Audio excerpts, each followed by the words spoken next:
እነዚህ ነጥቦች በኋላ ላይ መልእክት ውስጥ ገብተን አምስቱን ምዕራፎች ቨርስ ባይ ቨርስ ቁጥር በቁጥር ስናይ ስንማር በደንብ ሐሳቡን እንድንረዳ ይረዳናል። ስለዚህ መግቢያውን ማየት፣ መማር፣ ማወቅ፣ መረዳት፣ ገንዘብ ማድረግ ያስፈልጋል። ስለዚህ ያዕቆብ መልእክት መግቢያውን እናያለን። ሁላችንም ቃል እንገባለን ማለት ነው። ቀሲስዬ ቃል ያስገቡልኝ። ዛሬ ጀምረናል እስከ ፍጻሜ ድረስ እንዲያው ቃል ያስገቡልኝ አባቴ። ቀኝ እጃችን በነገራችን ላይ መጽሐፍ ቅዱሳዊ ነው። ኦኬ ያዕቆብ መልእክት። እሺ መጀመሪያ የምናየው ያዕቆብ መልእክትን ማን ጻፈው ከሚለው በፊት ያዕቆብ መልእክትን ጨምሮ በቤተ ክርስቲያናችን 7 መልእክታት ኦኬ ዩኒቨርሳል ኤፒስትል የሚባሉት ወይም ደግሞ ዓለም አቀፋዊ መልእክት ተብሎ ከሚታዩት ዓለም አቀፋዊ መልእክቶች ተብሎ ከሚታዩት 7 ውስጥ ይመደባል። ያዕቆብ መልእክት ምን ማለት ነው የሚለውን ሐሳብ በደንብ አድርጌ ያብራራላችኋለሁ። ኦኬ መጀመሪያ እነማን ናቸው እነዚህ ዩኒቨርሳል ኤፒስትል የሚባሉት? ኦኬ አንዳንድ ሰው ያው ካቶሊክ ሌተርስ ይባላሉ ወይም ካቶሊክ ኤፒስትልስ ይባላሉ። ምን ማለት ነው? ይሄ ካቶሊክ ሲባል ይሄ ካቶሊክ የሚባለውን ቤተ እምነት እየጠራን አይደለም፣ ግራ አትጋቡ።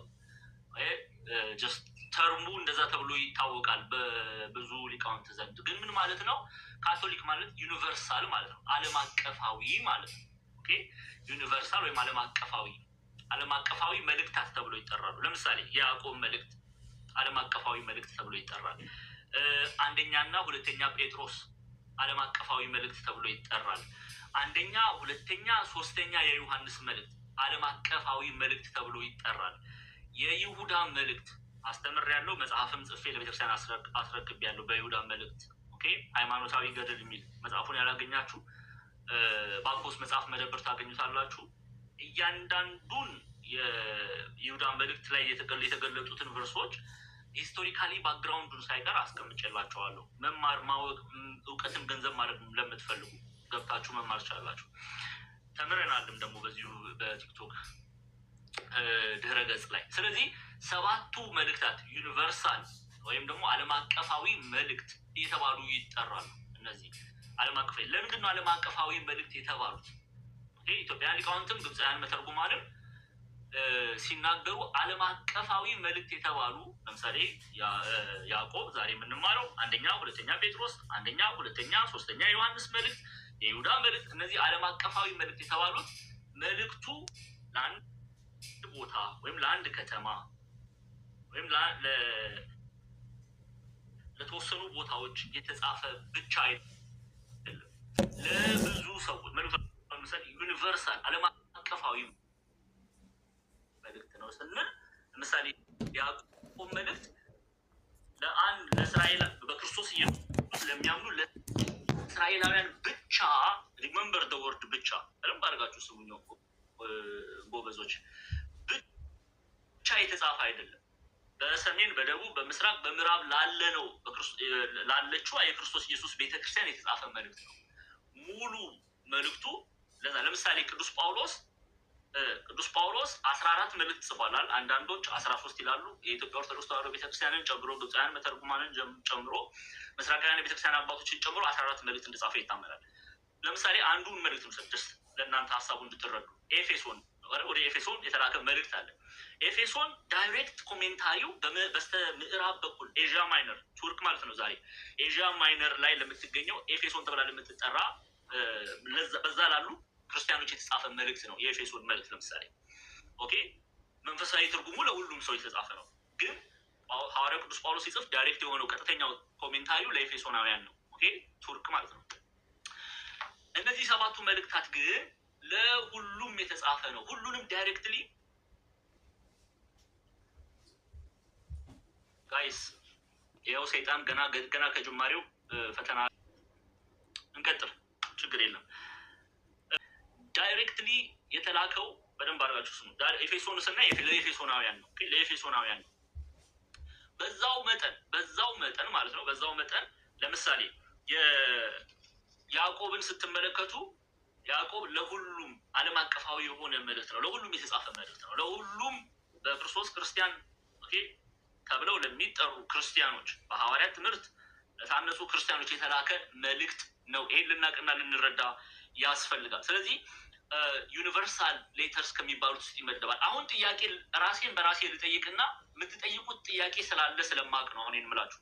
አሁን አንዳንዶቻችሁ በውስጣችሁ እንዴ ዲያቆን ዛማኑኤል ሁለተኛ ዮሐንስ መልእክት የተጻፈው ለሮምና ነው አንዲት ሴት ተብላ። በነገራችን ላይ ኦልሞስት ማጆሪቲ የቤተክርስቲያን አባቶች ሁለተኛ ዮሐንስ መልእክትን ለአንዲት ሴት እንደተጻፈ ያምናሉ።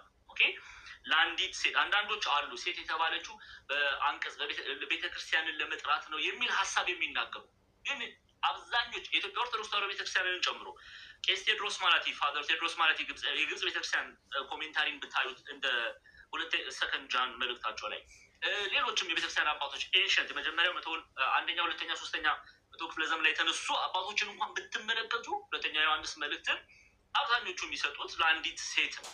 ኦኬ ለአንዲት ሴት ነው። ኤኒዌይስ ሁለተኛ ዮሐንስ መልእክትን ለአንዲት ሴት አይደለ ወይ የጻፈው ቅዱስ ዮሐንስ? ሶስተኛ ዮሐንስ መልእክትን ኦኬ ለጋዮስ ተብሎ ለሚጠራ ሰው አይደለ ወይ መልእክት የተላከው? ሁለተኛ ዮሐንስን ኢትዮጵያውያን ከሆናችሁ በአንድም ተርጓሚያችን ላይ ሮምና ይላል እና ለሮምና አይደለ ወይ የተላከው ብላችሁ እንደምትጠይቁ አውቃለሁ። ኦኬ አስቀድሜ ግን ይህን ልመልስላችሁ። እንዲህ አይነት ጥያቄ እንደሚነሱ አባቶች ያነሱና በተለይ ግብፃውያን መተርጉማ ቄስ ቴዎድሮስ ማላቲ ሰከንድ ጃን ሰርድ ጃን ያነሱና ታዲያ ሰከንድ ጃን እና ሰርድ ጃን ለአንድ ሰው አይደለ ወይ የተጻፈው የሚለውን ያነሱና ሲመልሱ ሊቃውንቱ የመጀመሪያው አንደኛ ዮሐንስ መልእክትን ከሁለተኛ ዮሐንስ መልእክትና ከሶስተኛ ዮሐንስ መልእክት ጋር አያይዘው ነው ዩኒቨርሳል ኤፕስትል ብሎ የሚያስቀምጡት ብሎ ይመልሳሉ። ምክንያቱም አንደኛ ዮሐንስ መልእክት ሁለተኛ ዮሐንስ መልእክት ሶስተኛ ዮሐንስ መልእክትን አንድ ላይ ያዩትና ዓለም አቀፋዊ መልእክት ነው መልእክቱ ዓለም አቀፋዊ ይዘት አለው ብለው አንደኛም ሁለተኛም ሶስተኛ የዮሐንስ መልእክትን ዩኒቨርሳል ኤፕስትል ብለው ይሰይሟቸዋል ማለት ነው። ዩኒቨርሳል ምንም ለአንድ ሁለተኛ ዮሐንስ ለአንድ ሴት ሶስተኛ ዮሐንስ ለጋዮስ ቢላክም መልእክቱ ግን አንድ አይነት መልእክት ነው፣ ዓለም አቀፋዊ መልእክት ነው የሚለውን ይዛሉ። ከአንደኛ ዮሐንስ መልእክት ጋር አያይዘው ያስቀምጡታል። ሌሎቹን ግን ለምሳሌ ቅዱስ ጳውሎስን ስታዩ ገና ስትጀምሩ መልእክቱ የኤፌሶን ሰዎች ይላል። ዳይሬክት ኮሜንታሪው ለኤፌሶናውያን ነው ማለት ነው። ዳይሬክት ቀጥተኛ ኮሜንታሪው ለኤፌሶናውያን ነው። ኦኬ ከዛ ጋር አያይዘው ነው ሰባቱ ዓለም አቀፋዊ መልእክታት ኦኬ ዩኒቨርሳል መልእክታት ብለው የሚናገሩት። ይህንን ሀሳብ እንያዝና ወደ ያዕቆብም የሚመደበው ዓለም አቀፋዊ መልእክት ተብሎ ነው። ይህንን እንድትይዙልኝ እፈልጋለሁ። እሺ ማን ነው የያዕቆብ መልእክትን የጻፈው? አሁን ይህን በስፋት እናያለን።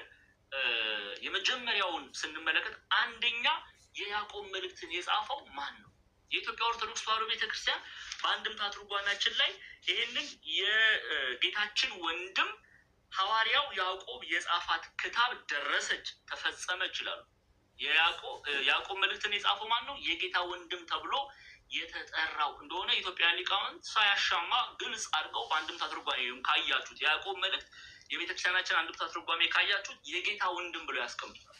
የጌታ ወንድም ለምን ተባለ? የጌታ ወንድም የተባሉ እነማን ናቸው የሚለውን እናያለን ማለት ነው።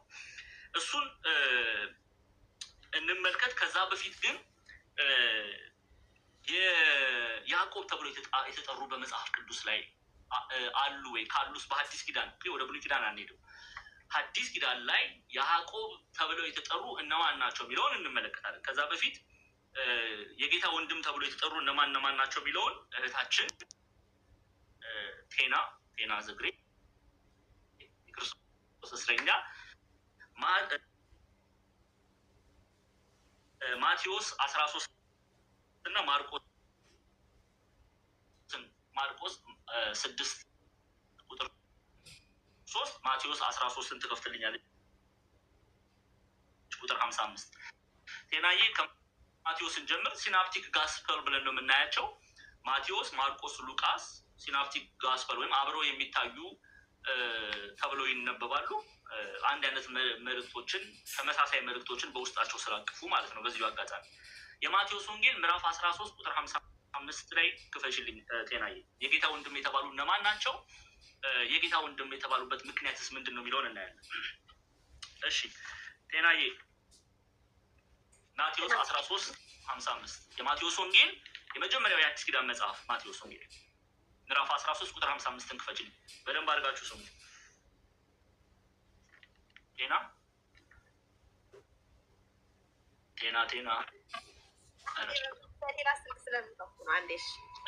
እሺ እኔ እናት ችግር የለም። የማቴዎስ ወንጌል ምዕራፍ 15 ቁጥር ምዕራፍ 13 ቁጥር 55 ሶሪ 13:55 እሺ። እና ሃይላይት አድርጊልን እሺ። በደንብ አድርገን መለየት አለብን። የትኛው ያዕቆብ ነው ሊቃውንቱ የጌታ ወንድም ያሉት የሚለውን በደንብ አድርገን መለየት አለብን። እሺ ማቴዎስ 13:55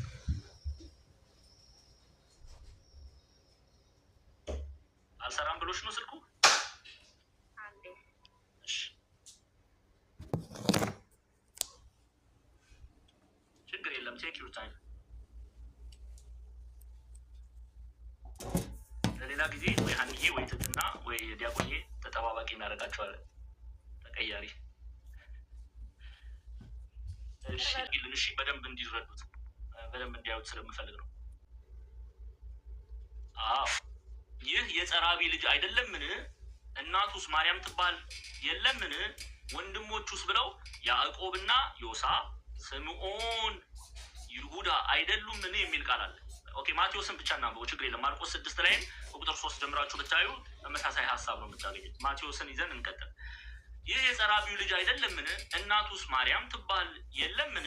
ወንድሞቹስ ያዕቆብ፣ ዮሳ፣ ስምዖን፣ ይሁዳም አይደሉምን የሚል ቃል ገጸ ንባቡን እናገኛለን። ኦኬ ምን ማለት ነው? ይሄ በኢትዮጵያ ኦርቶዶክስ ተዋሕዶ ቤተክርስቲያን ብቻ አይደለም፣ በሌሎችም ቤተክርስቲያኖች ጥንት የቤተክርስቲያን አባቶችም የሚታመነው እነዚህ የተባሉ የጌታ ዘመድ ወይም አብሮ አደግ ተብሎ ይተረጓል። ለምሳሌ ኢትዮጵያን ሊቃውንት ያው የቤተክርስቲያን ልጆች እንደመሆናችን መጠን የምናየው የቤተክርስቲያንን ትምህርት ነው። ኦኬ የቤተክርስቲያን ትምህርት በተለይ ኢትዮጵያን ሊቃውንት ይሄን ክፍል በሁለት ይፈቱታል። ኦኬ ለምሳሌ ስለ ያዕቆብ አይደል የምንናገረው፣ የጌታ ወንድም የተባለበት ሚስጥር ምንድን ነው? ይህንን መምህር ቸርነት በመሰረታዊ የመጽሐፍ ቅዱስ አጠናን ዘዴ በሚለው መጽሐፍ ላይ ገጽ 355 ገብታችሁ ሪፈር ማድረግ የምትፈልጉ ሰዎች ገጽ 355 ያዕቆብ ስለምን የጌታ ወንድም ተባለ እዚህ ክፍል ላይ የተገለጠውን ያዕቆብ ነው። ይህንን መልእክት የጻፈው የጌታ ወንድም የተባለው ያዕቆብ ነው። ቅድም አንድምታ ትርጓሜያችን ግልጽ አድርጎ በማያሻማ መልኩ አስቀምጦታል። ኦኬ መጨረሻው ላይ ማለት ነው። እና ለምንድን ነው ያዕቆብ የጌታ ወንድም የተባለው የሚለውን ቤተክርስቲያን በሁለት ትፈተዋለች። አንደኛ በደንብ አድርጋችሁ ስሙት፣ በተዛምዶ ስጋ ነው። ይህም ማለት ያዕቆብ የዮሴፍ ልጅ ነው። ዮሴፍና የጌታ እናት ድንግል ማርያም ደግሞ በቅድመ አያታቸው በአልዓዛር በኩል ይዛመዳሉ። ስለዚህ ያዕቆብ የጌታ ወንድም ሊባል የቻለ ብለው አንደኛ ምክንያት ያስቀምጣሉ። ሁለተኛው ሌላው ደግሞ አብሮ በማደጉ ነው የሚለውን ያነሱና የያዕቆብ እናት በህፃንነት ሞታበት ስለነበረ ያሳደገችው የጌታችን ብሏል እናታችን ቅድስት ድንግል ማርያም ከጌታ ጋር አሳድገዋለች የሚለውን ሀሳብ ይቀበሉና እነዚህን ሁለት ነጥቦች ያነሳሉ። ስለዚህ የጌታ ወንድም የተባለው ያዕቆብ የእናታችን የቅድስት ድንግል ማርያም ልጅ ግን አይደለም። ይሄ ቤተክርስቲያናችን ትምህርት ነው። አይደለም የኢትዮጵያ ኦርቶዶክስ ተዋሕዶ ቤተክርስቲያን ብቻ አይደለም፣ ምስራቃውያን ቤተክርስቲያን አባቶችንም ማየት እንችላለን፣ ግብፅንም ማየት እንችላለን። አይደለም ግን የተባለው ኢትዮጵያ ሊቃውንት በሁለት ይፈቱታል። ይህንን መሰረታዊ የመጽሐፍ ቅዱስ አጠናን ዘዴ ላይ መምህር ቸርነት አስቀምጦታል። ገጽ 355 ላይ ሁለቱንም ነጥቦች አይተናል። ስለነዚህ ምክንያቶች የጌታ ወንድም ተብሏል የሚለውን ሀሳብ ሊቃውንቱ ያነሳሉ። ኦኬ ይሄንን እንያዝ። እሺ ግን ያዕቆብ ተብለው የተጻፉ መጽሐፍ ቅዱስ ላይ አሉ ወይ? አዎ አሉ።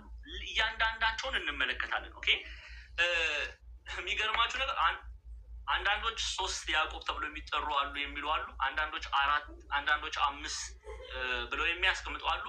ግን በእርግጥ ስንት ያዕቆብ ተብለው የሚጠሩ አሉ የሚለውን እናያለን። መጀመሪያ የምናየው ጄምስ the son of Zebedee ወይም የዘብዲዮስ ልጅ ያዕቆብ የተባለው የማን ልጅ አልኳችሁ? የዘብዲዮስ። ሚዩት ኧረ እባካችሁ ቴና ሚዩት ፕሊዝ። የመጀመሪያው ያዕቆብ የምናየው ክርስቲያኖች በደንብ አድርጋችሁ ተማሩ። ድምፅ ምናምን ካለ ሌላውን ነገር ተው፣ ይጠቅማችኋል። በደንብ ተማሩ። የመጀመሪያው ጄምስ the son of Zebedee ወይም የዘብዲዮስ ልጅ ያዕቆብ የሚባላል። የማን ልጅ? የዘብዲዮስ ልጅ። በነገራችን ላይ ኢትዮጵያን ሊቃውንት ኦኬ የእናቱን ማርያም ባፍሊያ ብለው ይጠሯታል። ኦኬ ማርያም ባፍሊያ ብለው ይጠሯታል። የዮሐንስ ወንድም ይለዋል መጽሐፍ ቅዱስ። አሁን የማቴዎስ ወንጌል ምዕራፍ 4 ላይ ጌታችን መድኃኒታችን ኢየሱስ ክርስቶስ እንዴት ባለ በፍቅር አጠራር እንደጠራቸው እናያለን። አሁን ቴናዬ የማቴዎስ ወንጌል ምዕራፍ 4 ትከፍችልኛለሽ ከቁጥር 21 እና 22 ላይ። እንግዲህ ይሄ ያዕቆብ ተብሎ የተጠራው በደንብ ስሙ። ቁጥሩ ከሐዋርያት ዘንድ ነው ከ12ቱ የጌታችን የመድኃኒታችን የኢየሱስ ክርስቶስ ሐዋርያት ዘንድ ነው የሚመደበው። ስሙ የጌታችን የመድኃኒታችን የኢየሱስ ክርስቶስ 12ቱ ሐዋርያት በማቴዎስ ወንጌል ምዕራፍ 10 ላይ ከዘረዘራቸው ጌታ በስም ከጠራቸው ሐዋርያት ዘንድ ነው የሚመደበው። ይህ ቅዱስ ዮሐንስ ወንጌላዊ ቅዱስ ዮሐንስ ወንድሙ ነው። እንዲህ ይላል ይኸው ከዚያም እልፍ ብሎ ሌሎችን ሁለት ወንድማማች የዘብዴዎስ ልጅ ይኸው ምን ይላል? የዘብዴዎስ ምን ልጅ ያዕቆብን ወንድሙን ዮሐንስን ከአባታቸው ከዘብዴዎስ ጋር በታንኳ መረባቸውን ሲያበጁ አየ፣ ጠራቸው ይላል ጌታችን እንዲያደርጉ በፍቅር አጠራር ጠራቸው። ለትልቅ አገልግሎት ጠራቸው። ለወንጌል አገልግሎት ጠራቸው። ለሐዋርያዊ አገልግሎት ጠራቸው። እሺ ከዛስ እነርሱስ ቁጥር 22 ላይ ተመልከች። እነርሱም ወዲያው ነው የሚሉት ቅዱስ ጳውሎስ ከስጋና ከደም ጋር አልተማከርኩም እንዳለ ወዲያው ታንኳይቷንና አባታቸውን ትተው ተከተሉት ይላል። ያዕቆብ አንዱ ያዕቆብ ነው። ከ12ቱ ሐዋርያት ነው የሚመደበው። ኦኬ ማን ተብሎ ይጠራል? የዘብዴዎስ ልጅ ያዕቆብ ብለን እናውቀዋለን። በቤተ ክርስቲያናችን ሌላም ስም አለው። ታላቁ ያዕቆብ ተብሎ ይጠራል። ጄምስ ደ ግሬት ይሉታል። ኦኬ ጄምስ ደ ግሬት ተብሎ ይጠራል። ታላቁ ያዕቆብ ይላሉ ኢትዮጵያ ሊቃውንት። የዘብዴዎስ ወልደ ዘብዴዎስ የዘብዴዎስ ልጅ ነው። በእርግጥ ማቴዎስ ምዕራፍ 4 ላይ አልተገለጠም። ግን ኢትዮጵያ ሊቃውንት እናቱ ማርያም ባፍሊያ ትባላለች ብለው ያስቀምጣሉ። የቅዱስ ዮሐንስ ወንድም ነው። ሌላው ይሄ ያዕቆብ አሁንም ስሙ እውቀትን ገንዘብ አድርጉ። ይሄ ያዕቆብ ከ12ቱ ሐዋርያት እንዲያው በምን አይነት ቋንቋ ልናገር? ከ12ቱ ሐዋርያት የመጀመሪያው ሰማዕት ነው። የመጀመሪያው ከ12ቱ ሐዋርያት በ44 ዓመተ ምህረት 44 ኤዲ መጀመሪያው አግሪጳ ደ ፈርስት የሚባለው መጀመሪያው አግሪጳ ብለው ይጠሩታል። አግሪጳ ደ ፈርስት ብለው ይጠሩታል። አስገድሎታል። በሰይፍ አንገቱን መጥቶ አስገድሎታል። ሐዋርያት ሥራ ምዕራፍ 12 ቁጥር 1 ላይ ክፈችልኝ። ሐዋርያት ሥራ ምዕራፍ 12 ቁጥር 1 ይኸው እስጢፋኖስ ዲያቆን እስጢፋኖስ ስሙ ሐዋርያ አይደለም። ቀዳሚ ሰማዕት ስንል ስለ እስጢፋኖስ ስንናገር እርሱ ከ12ቱ ሐዋርያት አይመደብም። እሱ ዲያቆን ነው። ሐዋርያት ሥራ ምዕራፍ 6 ቁጥር 5 ላይ ከተዘረዘሩት 7 ዲያቆናት ውስጥ ነው እስጢፋኖስ ስንናገር። አነጋገራችንን እንደተማረ ሰው ማድረግ አለብን። ለምሳሌ ስለ እስጢፋኖስ ስንናገር እና ስለ 12ቱ ሐዋርያት ስንናገር መለየት መቻል አለብን። እስጢፋኖስ ቀዳሚ ሰማዕት ነው። አዎ ከሐዋርያት ግን አይደለም። ከ12ቱ ሐዋርያት አይደለም። ዲያቆን ነው እሱ። ይህን መለየት ያስፈልጋል። ዲያቆን ነው። ከ12ቱ የጌታችን የመድኃኒታችን ኢየሱስ ክርስቶስ ሐዋርያት መካከል ቀዳሚ ሰማዕት ማን ነው? ያዕቆብ። ይኸው ሐዋርያት ሥራ ምዕራፍ 12 እኔ አይደለም ያልኩት ሉቃስ ነው ያለው። እንዲህ ብሎ ይገልጥልናል። ሐዋርያት ሥራ ምዕራፍ 12 ቁጥር 1 በዚያም ዘመን ንጉሥ ሄሮድስ መከራ ያጸናባቸው ዘንድ ከቤተ ክርስቲያኑ በአንዳንዶች ላይ እጁን ጫነባቸው። እጅ መጫን ማለት መከራ ማጽናት ማለት ነው። ቁጥር 2 ላይ ይኸው የዮሐንስ ወንድም ያዕቆብን በሰይፍ ገደለው ይላል። በሰይፍ ገደለው። አይሁድንም ደስ እንዳሰኛቸው አይቶ ጨምሮ ጴጥሮስን ደግሞ ያዘው። የቂጣ በዓል ወራትም ነበረ ብሎ ይቀጥላል። ከዛ ያው ጴጥሮስን ወደ ወህኒ ያስገባዋል። በመጀመሪያው አግሪጳ ደ ፈርስት ይባላል። ኦኬ አግሪጳ ደ ፈርስት ይባላል። በአብዛኛው የታሪክ ምሁራን ዘንድ በ44 ዓመተ ምህረት ሰማዕትነትን ተቀብሏል ያዕቆብ። ይሄ ያዕቆብ ማን ተብሎ ይጠራል? ታላቁ ተብሎ ይጠራል። ታላቁ ስል ደግሞ ታላቁ ጅብሪል አይደለም እያወራ ያልኩት፣ ታላቁ ያዕቆብ ነው። ያዕቆብ ዘግሬት። ኦኬ ያዕቆብ ዘግሬት ተብሎ ይጠራል። ያዕቆብ ዘግሬት ተብሎ ይጠራል። አንደኛው ያዕቆብ ይሄ ነው። ይሄ ያዕቆብ መልእክትን አልጻፈው። ኖ ኦኬ ያዕቆብ መልእክትን የጻፈው የጌታ ወንድም የተባለው ያዕቆብ። ይሄ ግን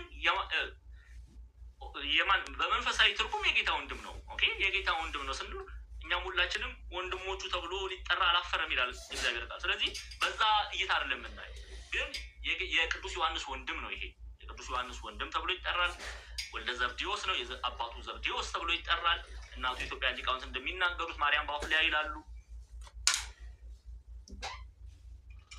ኦኬ በሐዋርያት በማቴዎስ ወንጌል ምዕራፍ 4 ላይ ጌታችን መራችን ኢየሱስ ክርስቶስ ለአገልግሎት ጠርቶታል። በሐዋርያት ሥራ ምዕራፍ 12 ላይ ቀዳሚ ሰማዕት ነው። ከ12ቱ ሐዋርያት ነገር ኦኬ ይሄንን ያዙልኝ። ፐርፌክት።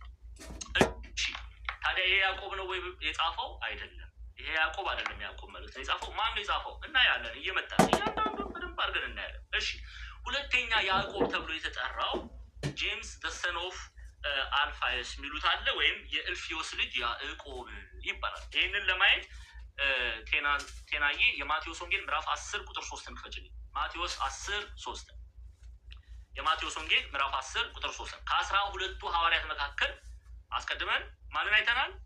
የዮሐንስ ወንድም ያዕቆብን። አሁን ደግሞ የእልፊዮስ ልጅ ያዕቆብ የተባለውን እናያለን። ይኸው የማቴዎስ ወንጌል ምዕራፍ 10 ከቁጥር 1 ጀምሬ ላንብበው። አንዴ ከፍ አድርጊ። ቁጥር 1 ጀምረን በደንብ ስሙ። 12ቱን ደቀ መዛሙርት ወደ እርሱ ጠርቶ ጌታችን መድኃኒታችን ኢየሱስ ክርስቶስ እንዲያወጧቸው በርኩሳን መናፍስት ላይ ደዌን ሕማምን ሁሉ እንዲፈውሱ ስልጣንን ሰጣቸው። እሱ እግዚአብሔር ነውና ስልጣንን ሰጠ። ኦኬ የ12ቱም ሐዋርያት ስም ይህ ነው። አሁን ስማቸውን እየዘረዘረልን የ12ቱን የጌታችን የመድኃኒታችን ኢየሱስ ክርስቶስ ሐዋርያት ስም ነው የሚዘረዝርልን። ስሙ የ12ቱም ሐዋርያት ስም ይህ ነው። መጀመሪያ ጴጥሮስ የተባለው ስምዖን፣ ከዛስ ወንድሙ እንድሪያስ፣ ከዛስ የዘብዴዎስ ልጅ ያዕቆብ ወንድሙ ዮሐንስ፣ ቅድም አይተናል ያዕቆብን። እሺ ከዛስ ፊልጶስ፣ በርተሎሜዎስም፣ ከዛስ ቶማስም ቀራጩ ቀስ ቶማስም ቀራጩ፣ ማቴዎስም፣ ከዛ ይኸው የእልፊዮስ ልጅ ያዕቆብም ይላል። የእልፊዮስ ልጅ ያዕቆብም እዚህ ጋር አቆም ይላል። የእልፊዮስ ልጅ ያዕቆብም፣ ታዲዮስም የተባለው ልብዴዎስ ብሎ ይቀጥላል። እዚህ ጋር ግን የእልፊዮስ ልጅ ያዕቆብ የሚባል አለ። ይሄንን ያዕቆብ የእልፊዮስ ልጅ ያዕቆብ ተብሎ ይጠራል። አንዳንድ ጊዜ ከታላቁ ያዕቆብ፣ ምክንያቱም የቅድም አስቀድመን ካየነው ታላቁ ያዕቆብ የሚባለው ወልደ ዘብዴዎስ ከእርሱ ለመለየት ሲሉ አንዳንድ ሊቃውንት ታናሹ ያዕቆብን ብለው ይጠሩታል። ኦኬ ታናሹ ያዕቆብን ብለው ይጠሩታል። አንድ ነገር እዚህ ጋር መናገር ፈልጋለሁ፣ ያው እንደ ሪሰርች እንድትይዙት ማለት ነው።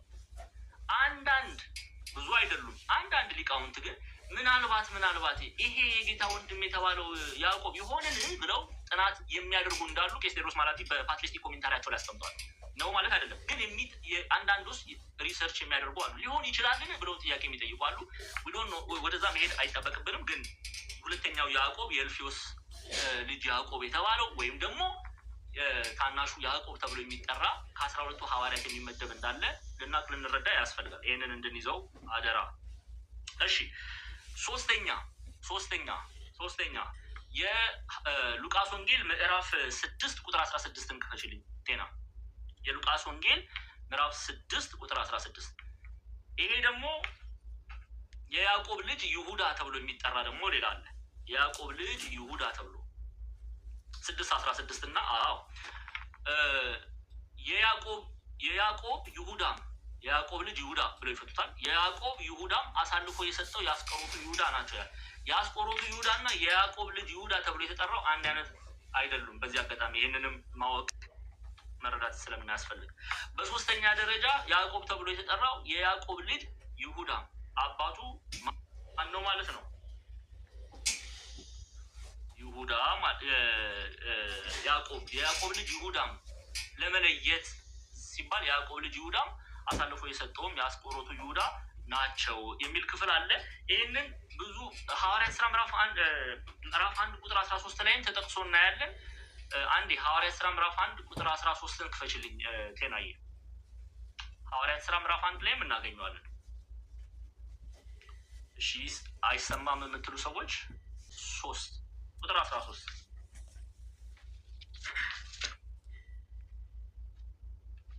እሺ ይኸው በገቡም ጊዜ ወደሚኖሩበት ከገነት ሰገነት ወጡ ጴጥሮስና ዮሐንስ ያዕቆብም እንድሪያስም ፊልጶስም ቶማስም ካለ በኋላ በርተሎሜዎስም ከዛ የእልፊዮስ ልጅ ያዕቆብም ካለ በኋላ ከፍ አድርጉ ቀናተኛ የሚባለው ስምዖን ከዛስ የያዕቆብ ልጅ ይሁዳም የሚል ተቀምጧል። የያዕቆብም ልጅ የያዕቆብ ልጅ ይሁዳም ኦኬ ያዕቆብ ልጅ ይሁዳም ያዕቆብ ልጅ የተባለ ለመለየት ነው። ኦኬ ይሁዳ ተብሎ የተጠራ ሌላ የአስቆሮቱ ይሁዳ አለ። አስቆሮት በምትባል ከተማ ውስጥ የተገኘ ይሁዳ ብለው ይተረጉሙታል አበው በትርጓሜያችን ሲያስተምሩና የአስቆሮቱ ይሁዳን ለመለየት የያዕቆብ ልጅ ይሁዳ ተብሎ የተጠቀሰ ማለት። ስለዚህ 3 አየን ማለት ነው። አሁን መግቢያችን ላይ 4 ያዕቆብ የሚለውን እናያለን። በአብዛኛው የሚታመነው 4 የሚለው ቁጥር ነውና እና አራተኛ የተባለ ማን ነው? አሁን እነዚህን 3 አይተናል። በአራተኛ ደረጃ የምናየው የጌታ ወንድም። በደንብ ስሙ። ወንድም ለምን ተባለ የሚለውን የቤተክርስቲያናችን ትርጉም በሁለት ፈተና አይተናል። የጌታ ወንድም የተባለው ደግሞ ያዕቆብ ደግሞ ይባላል። ቀደም የማቴዎስ ወንጌልን ተመልክተናል። ማርቆስ ላይም ደግመን ማየት ካስፈለገ ማየት እንችላለን። ማርቆስ 6ን ክፈችልኝ ጤናዬ። ማርቆስ 6 ላይ እንመልከተው ቁጥር 3 ማርቆስ 6:3 ማርቆስ 6 ላይም ማርቆስ አንስቶታል። ማርቆስ 6:3 ያው ይህ የጸራቢው የማርያም ልጅ የያዕቆብም የዮሳም የይሁዳም የስምዖን ወንድም አይደለምን የተባለው ኦኬ ሌላኛው አራተኛው ያዕቆብ ደግሞ የጌታ ወንድም ተብሎ የተገለጣል። አሁን ከነዚህ ውስጥ የያዕቆብ መልእክትን የጻፈው ማን ነው ለሚለው ሐሳቡን እንድትረዱ ነው። የጌታ ወንድም ተብሎ የተጠራው ያዕቆብ የጌታ ወንድም ተብሎ የተጠራው ያዕቆብ አሁን እሱን በስፋት እናያለን ማለት ነው። የጌታ ወንድም ተብሎ የተጠራው ያዕቆብ እንመለከታለን። የዘብዴዎስ ወልደ ዘብዴዎስ አይደለም፣ እልፊዮስ አይደለም። በደንብ ስሙ። የእልፊዮስ ልጅ ያዕቆብ የተባለው አይደለም። ይሁዳ የያዕቆብ ልጅ ይሁዳም ተብሎ የተጠራው አይደለም። ይሄንን መልእክት የጻፈው የጌታ ወንድም ያዕቆብ ተብሎ የተጠራው ነው። በማቴዎስም በማርቆስ ላይም ከተዘረዘሩት ወንድሞች መካከል ያዕቆብ ተብሎ የተጠቀሰው የያዕቆብ መልእክትን ጽፎታል። ይህን የቤተክርስቲያናችን አንድምታ ትርጓሜ ግልጽ አድርገው ያስቀምጡታል አበው። የጌታችን ወንድም ሐዋርያ ያዕቆብ የጻፋት ክታብ ደረሰች፣ ተፈጸመች ይላል። ለምን ታዲያ ሐዋርያ ተባለ ቢለውን እናያለን።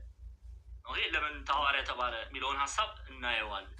ኦኬ እሺ ጄምስ the brother of the Lord ወይም የጌታ ወንድም እየተባለ ይጠራል። እሺ ይሄ ያዕቆብ በኢየሩሳሌም ቤተክርስቲያን መሪ ነበረ። ኦኬ ቅዱስ ጳውሎስ በገላትያ መልእክት ላይ ስለዚህ ያዕቆብ በስፋት ይነግረናል። አምድ ተብሎ ተጠርቷል። እስቲ እነሱን እንይ። የገላትያ መልእክት ምዕራፍ 1ን ክፈችልኝ። ገላትያ ምዕራፍ 1 ቁጥር 18 እና 19 እንመልከተው። ገላትያ ምዕራፍ 1 ቁጥር 18 19 አዎ ገላትያ ላይ ቅዱስ ጳውሎስ ስለዚህ ያዕቆብ ይናገራል። ኦኬ ስለዚህ ያዕቆብ ይናገራል ዋና እንደነበረ እሱን እናያለን። ገላትያ ምዕራፍ 1 ቁጥር 18 ይኸው ከዚህ ወዲያ ከ3 ዓመት በኋላ ኬፋን ልጠይቅ ወደ ኢየሩሳሌም ወጥቼ ከእርሱ ጋር 15 ቀን ሰነበትኩ አለ። ቅዱስ ጳውሎስ ነው የሚናገረው በገላትያ መልእክቱ ላይ። ኦኬ ከዛ ቁጥር 19 ላይ ተመልከቱ። ነገር ግን ይላል ከፈል ከጌታ ወንድም አያችሁ። ይሄ ያዕቆብ መጽሐፍ ቅዱስ ይሄንን ያዕቆብ ለመለየት የሆነ ልክ ስሙ ጋር የጌታ ወንድም የሚል ያስቀምጣል፣ ይቀጽላል። ኦኬ የጌታ ወንድም ያዕቆብ ለምንድን ነው? ለምሳሌ የአስቆሮቱ ይሁዳን ለመለየት ጌታችን ራሱ ኢየሱስ ክርስቶስ አሳልፎ የሰጠውን ከሌሎቹ ይሁዳ ተብለው ከተጠቀሱ ለመለየት የአስቆሮቱ ይሁዳ አስቆሮቱ የምትባል መንደር የተገኘውን ይሁዳ በኖረበት ቦታ ይጠቅሳል። ይሄ የመጽሐፍ ቅዱስ አጻጻፍ ነው። ለምሳሌ ይህን ከማየታችን በፊት ቴናዬ አንዴ ሐዋርያት ሥራ ምዕራፍ 13 ቁጥር 1 እንከፍል። አንዴ ሐዋርያት ሥራ ምዕራፍ 13 እንዲህ አይነት መጽሐፍ ቅዱስ በዚህ አይነት አገላለጽ ሌሎች ለምሳሌ 2 ይሁዳ ተብሎ የተጠሩ ካሉ ወይ በተወለዱበት ቦታ ወይ በቆዳ ከለራቸው እየለየ ያስቀምጣል። አሁን ለምሳሌ ሐዋርያት ሥራ ምዕራፍ 13 ቁጥር 1 ላይ የአንጾኪያ ቤተክርስቲያን መስራቾችን ሲዘረዝር እንዲህ ይላል። በአንጾኪያ ባለችው ቤተክርስቲያን ነቢያትና መምህራን ነበሩ ብሎ ከተናገረ በኋላ እነርሱም በርናባስ፣ ከዛስ ኔጌር የተባለው ስምዖንም፣ ሌላ ስምዖን አለና ኔጌር የተባለው ስምዖን አለ። ኔጌር ማለት የላቲን ቋንቋ ነው፣ ጥቁር ማለት ነው። ቆዳው የጠቆረው ስምዖን ሲለን ከሌላው ስምዖን ለመለየት ሌላ ስምዖን ተብሎ የተጠራ አለና በዚህ መጽሐፍ ቅዱስ ኔጌር የተባለው ስምዖን። እሺ ከዛስ የቀሬናው ሉኪዮስን፣ የአራተኛው ክፍለ ገዢ የሄሮድስን ባለሟል ምናሄ፣ ሳውልም ነበሩ ይላል። ሳውል የተባለ ማን ነው? በኋላ ላይ በጳፋ ሐዋርያት ሥራ ምዕራፍ 14 ላይ ቅዱስ ጳውሎስን ማለት ነው። ጳውሎስ ተብሎ ይጠራል። ይህን ገንዘብ እንድታደርጉልኝ። አሁን ይህንን መልእክት ስለ ጻፈው ስለ ያዕቆብ ሲናገር መጽሐፍ ቅዱስ የጌታ ወንድም ያዕቆብ አብሮ በማደጉ አብረው ነው ያደጉት። እናታችን ቅድስት ድንግል ማርያም እንዳሳደገችው የቤተክርስቲያናችን አንድምታ ትርጓሜ ግልጽ አድርጎ አስቀምጧል። ቅድምም አይተናል። በሁለት ከፍሎ በቤተክርስቲያን አባቶች በሁለት ከፍለው ለምን ያዕቆብ የጌታ ወንድም ተባለ የሚለውን ተመልክተናል። ወደኋላ እንመለስም ሰዓት ለመጠበቅ። ስለዚህ ይህንን መልእክት የጻፈው ያዕቆብ ሁልጊዜ ሲጠራ የጌታ ወንድም ያዕቆብ ተብሎ ይጠራል። የጌታ ወንድም ያዕቆብ ተብሎ ለመለየት ከሌሎች ያዕቆብ ተብሎ ከተጠሩ ለመለየት። እሺ አሁን ይህንን ገንዘብ እናድርግና ወደ ገላትያ እንሂድ፣ ወደ ቱርክ እንሂድ። ገላትያ ቱርክ፣ ሴንትራል ተርኪ። እሺ ገላትያ ምዕራፍ 1 ቁጥር 19 ቅዱስ ጳውሎስ ስለዚህ ስለ ጌታ ወንድም ያዕቆብ እንዲህ ብሎ ይገልጽልናል። የቤተ ክርስቲያን መሪ ነበረ ብያቸዋለሁ። በኢየሩሳሌም የቤተ ክርስቲያን መሪ ነበረ። ኦኬ አንዴ እሱን እንይና እንቀጥላለን። ይኸው ከቁጥር 18 እና 19 ትንሽ ከፍ በይልኝ። 18 እና 19 ከዚህ ወዲያ ከ3 ዓመት በኋላ ኬፋን ልጠይቅ ወደ ኢየሩሳሌም ወጥቼ ከእርሱ ጋር 15 ቀን ሰነበትሁ አለ ቅዱስ ጳውሎስ። ከዛ ቁጥር 19 ላይ ነገር ግን ከጌታ ወንድም ከያዕቆብ በቀር ከሐዋርያት ሌላ አላየሁም ይላል። ሐዋርያ ተብሎ ተጠርቷል። አሁን ኦኬ ከያዕቆብ በቀር ከሐዋርያት ሌላ አላየሁም የሚል ቃል ተጽፏል። ቁጥር 19 ላይ ነገር ግን ከጌታ ወንድም ከያዕቆብ በቀር ከሐዋርያት ሌላ አላየሁም። ቅዱስ ጳውሎስ የጌታ ወንድም የሚለው የያዕቆብ መልእክትን የጻፈውን ያዕቆብ ነው። የጌታ ወንድም ተብሎ የሚጠራውን ያዕቆብ ነው። እሺ ለምንድነው ሐዋርያ የተባለውን በውስጣችሁ ያዟትና በኋላ እንመልሳለን። ኦኬ ሊቃውንቱ ያስቀምጡታል። እሺ እንቀጥል። ገላትያ ምዕራፍ 2ን ክፈችልኝ። ገላትያ 2 ላይም ተጠቅሶ እናያለን። ገላትያ 2 ቁጥር 9 ላይ ነው። ቁጥር 9 ይኸው ተመልከቱ። ደግሞ የተሰጠኝን ጸጋ አውቀው ስሙ አእማድ ዋና መስለው የሚታዩ ያዕቆብና ኬፋ ዮሐንስን እኛ ወደ አሕዛብ እነርሱም እዚህ ጋርም የተጠቀሰው ያዕቆብ የጌታ ወንድም ያዕቆብ ነው። እዚህ ጋር የተገለጸው የጌታ ወንድም ያዕቆብ ዋና የቤተክርስቲያን በኢየሩሳሌም የቤተክርስቲያን መሪ ነበረ። እሺ መጽሐፍ ቅዱስ ላይ ሃይላይት እያደረጋችሁ ሌላው ሐዋርያት ሥራ ምዕራፍ 21ን ክፈችልኝ። ቁጥር 18 ቅዱስ ጳውሎስን ይህንን ያዕቆብ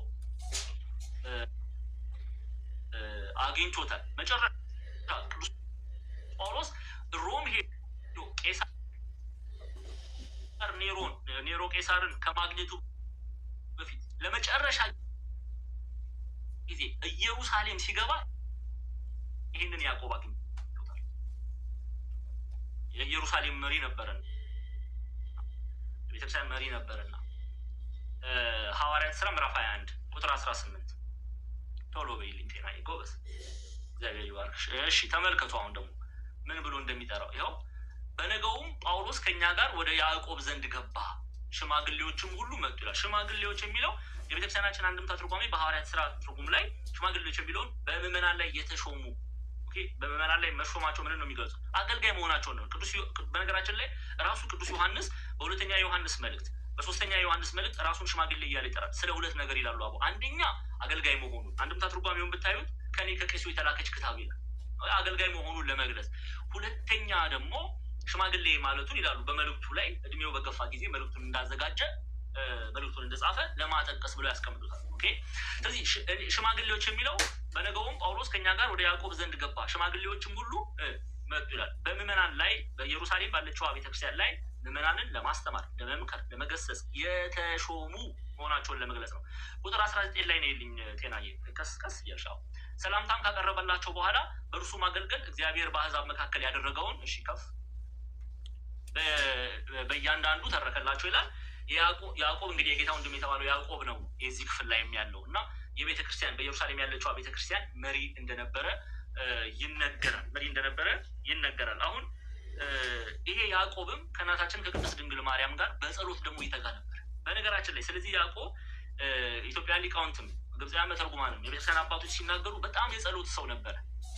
በጣም የጸሎት ሰው እንደነበረ ይመሰክራሉ። ጻድቅ የሆነ ሰው ነው። በጣም ጌታን የሚወድ ሰው ነው። እግዚአብሔርን የሚወድ ሰው ነው። እግዚአብሔርን የሚያመልክ ሰው ነው። ኦኬ እጅጉን ገልጦ በኢየሩሳሌም የእግዚአብሔርን ቃል ይናገር ነበር። ኢየሱስ ክርስቶስ እሱ ወልደ እግዚአብሔር እንደሆነ ይመሰክር ነበር እና አይሁዳውያን ቀንተው እስጢፋኖስን የገደሉ ያዕቆብን በጥላቻ የተመለከቱ ጌታችን መራችን ኢየሱስ ክርስቶስን በኃጢአተኞች በሮማውያን እጅ ተላልፎ እንዲሰጥ ያደረጉ ክፉ አይሁዳውያን ያዕቆብንም አስገድለዋል። ሰማዕትነት እንዲቀበል ግድ ብሎታል እና ይሄን በአብዛኛው ሊቃውንት ዘንድ በ62 ዓመተ ምህረት ከ60 እስከ 62 ዓመተ ምህረት ይሄ እንደሆነ ይነገራል።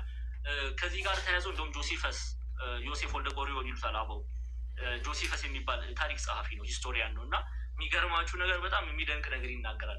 ኢየሩሳሌም በሮማውያን እጅ መውደቋ ጥጦስ በኢየሩሳሌም ላይ እጅ እንዲጭን ከሆነበት ምክንያቶች አንዱ የያዕቆብ መገደል ነው ይላል። እግዚአብሔር አምላክ ያዕቆብን ክፉ አይሁዳውያን በያዕቆብ ላይ እጅ በመጫናቸው እግዚአብሔር እንደ ቅጣት አድርጎ ያየዋል። ዮሴፍ ወልደ ጎርዮን ጆሲፈስ ማለት ነው በሂስትሪው ላይ ማለት ነው ሲጽፍ። ኤኒዌይስ በጣም የተወደደ ነው ያዕቆብ፣ የጌታ ወንድም የተባለው ያዕቆብ እጅጉን የተወደደ ነው። እናያለን ሰፋ አድርገን። እሺ ቅዱስ ጳውሎስንም ተቀብሎታል በኢየሩሳሌም በገባ ጊዜ። የጸሎት ሰው ነው አላልኳችሁም እንዴ? ዲያቆን ዘማኑኤል ማስረጃ ስጠኝ አትሉኝም እንዴ? ዝም ብላችሁ አሜን አሜን አለ ማስረጃ። ኦኬ የሐዋርያት ሥራ ምዕራፍ 1 ላይ ነው ይልኝ። የሐዋርያት ሥራ ምዕራፍ 1 ቁጥር 13 እና 14 ያዕቆብን እንወደዋለን። ጀግና ሐዋርያ። እሺ 13 እና 14 ይኸው በገቡም ጊዜ ወደሚኖሩበት ሰገነት ወጡ ይላል። ጴጥሮስና ዮሐንስም ያዕቆብም እንድርያስም ከፍያሽ ፊልጶስም ቶማስም በርተሎሜዎስም ማቴዎስም የእልፍዮስ ልጅ ያዕቆብም ቀናተኛ የሚባለው ስምዖንም የያዕቆብ ልጅ ይሁዳም ቁጥር 14 እነዚህ 14 ችግር የለም ከፍ እነዚህም ሁሉ ከሴቶችና ከኢየሱስ ክርስቶስ እናት ከማን ጋር? ከእናታችን ከቅድስት ድንግል ማርያም ከወንድሞቹ ጋር ይላል። አያችሁ፣ ከወንድሞቹም ጋር በአንድ ልብ ሆነው ለጸሎት ይተጉ ነበር ተብሎ ተጽፏል። በጸሎት የበረታ ወንድም የተባለው አብሮ አደጉ ብለው ይፈቱታል አበው። ኦኬ ከወንድሞቹም ጋር ምን ያደርግ ነበር? ከእናታችን ከቅድስት ድንግል ማርያም ጋር በአንድ ልብ ሆነው ለጸሎት ይተጉ ነበር። ምን እንማራለን? በነገራችን ላይ ከያዕቆብ ጸሎትን ገንዘብ ማድረግ እንዳለብን እንማራለን። የጸሎት ሰው ነው። ኦኬ በጣም የጸሎት ሰው ነው እና በአንድ ልብ ሆነው ለጸሎት ይተጉ ነበረ። እዚህ ጋር ራሳችንን እንጠይቅ። እኛ እንጸልያለን? የቅዱሳን ማህበርን ህብረት የምናደርገው እኮ እነርሱን መምሰልን ህብረት የምናደርገው አንዱ በጸሎት ነው። እነሱ በጸሎት የበረቱ ናቸው። አሁን ዝም ብሎ እመቤቴ እወድሻለሁ ማለት አይደለም። እውነቴን ነው ወንድሞች እህቶች፣ እኔም ጭምር ማለት ነው ልንማር ያስፈልጋል። እናታችን ቅድስት ድንግል ማርያምን የምንወዳት ከሆነ በጸሎት እንበርታ። እሷ በጸሎት ትተጋለች። የትህትና እናት ናት። የፍቅር እናት ናት። እንወዳታለን። ደስ ይላል እኮ መውደዳችን። በደንብ እንድንወዳት ነው እንደው የተጠራ ነው። ልንወዳትም ደግሞ ይገባል። ግን ጎበዝ እንዴ የምንወዳት ከሆነ እሷን መሰለን መመላለስ። እሷ ወዴት ትወስደናለች? ወደ መንግስተ ሰማያት። መንግስተ ሰማያት የተባለ ማለት ነው ኢየሱስ ክርስቶስ። ለዚህ ነው አበው እመቤታችን እናታችን ቅድስት ድንግል ማርያም ወደ መንግስተ ሰማያት እየመራች ታስገባናለች ይላሉ። ወደ ክርስቶስ ታደርሰናለች ነው። ከዚህ በላይ ምን እንፈልጋለን? ሐዋርያቱ ወደ ክርስቶስ፣ እሷን ብትሆን ወደ ክርስቶስ ነው የምትመራ። ስለዚህ እሷን እንምሰል። የጸሎት ሰው ናት። ኦኬ። ያዕቆብም እንደዚሁ የጸሎት ሰው ይተጋ ነበረ። እሺ አንዳንዶች እንግዲህ ያዕቆብ ጌታችን መድኃኒታችን ኢየሱስ ክርስቶስ በሚያስተምርበት ጊዜ ወንድሞቹም አላመኑበትም ነበር ተብሎ ተጽፏል መጽሐፍ ላይ እና በኋላ ላይ ግን ከትንሣኤ በኋላ እንዳመነ ይነገራል። ለምሳሌ የዮሐንስ ወንጌል ምዕራፍ 7ን ክፈችልኝ። ዮሐንስ ወንጌል ምዕራፍ 7 ዮሐንስ ወንጌል ምዕራፍ 7 ቁጥር 5 ወንድሞቹም አላመኑበትም ነበር ተብሎ ተጽፏል እና ይህን ክፍል እያነሱ አንዳንድ ሊቃውንት ቀድሞ አላመነበትም ነበር፣ ከትንሣኤ በኋላ ግን እንዳመነ ይናገራሉ።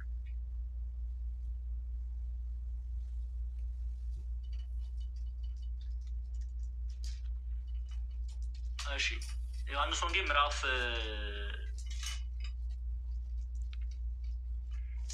ከፈትሽልኝ 7:5 ማለት ነው። ሶሪ ያው ወንድሞቹም እንኳን አላመኑበትም ነበርና የሚለውን አንስተው አንዳንዶች ጌታችን መድኃኒታችን ኢየሱስ ክርስቶስ በሚያስተምርበት ጊዜ ወንድሞቹም አላመኑበትም ተብሎ ተጽፏልና አላመነበትም፣ በኋላ ግን ከትንሣኤ በኋላ እንዳመነ የሚናገሩ አሉ። ይህንንም ማወቅ ስለሚያስፈልግ ነው። እሺ ስለዚህ እነዚህን ነጥቦች እንይዝና ለምን ሐዋርያ ተባለ የሚለውን እናያለን። ጌታችን በትንሣኤ ደግሞ ተገልጦለታል። አንደኛ ቆሮንቶስ ምዕራፍ 15ን ማየት ይገባል። ሰዓታችን ለመጠበቅ ገና ብዙ ከበር የምናደርጋቸው ነጥቦች ስላሉ እንሂድ ቶሎ። እሺ ቶሎ በይና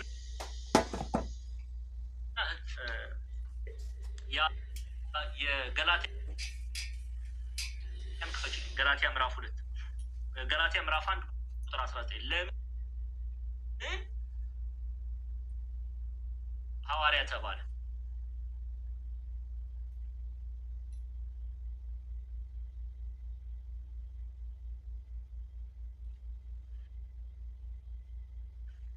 መጀመሪያ ወንድም ለምን ተባለ የሚለውን አይተናል። ገላትያ ምዕራፍ 1:19 ላይ ቅዱስ ጳውሎስ ምን ብሎ ይጠራዋል? እኔ ለእግዚአብሔር ሕያው ሆኜ እኖር ዘንድ በሕግ ነው። ገላትያ ምዕራፍ 1 ቁጥር